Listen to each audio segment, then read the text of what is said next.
Here's a quick little 2025 remake of the 54-inch, I think is what this is. I think it's actually, I think it's 54.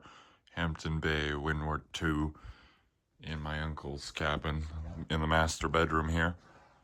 The reason why I say quick, we have the remote's here, but it's dead, and it takes a 9-volt, so I don't feel like getting effort to change the battery just to do a video. So here it is running on a speed.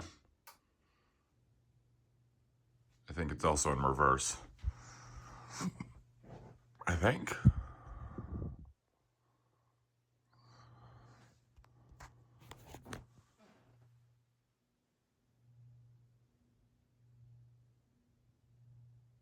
Yeah, it's on low, but I'm not feeling anything from it, so I think it's in reverse. Quick little demonstration in low reverse.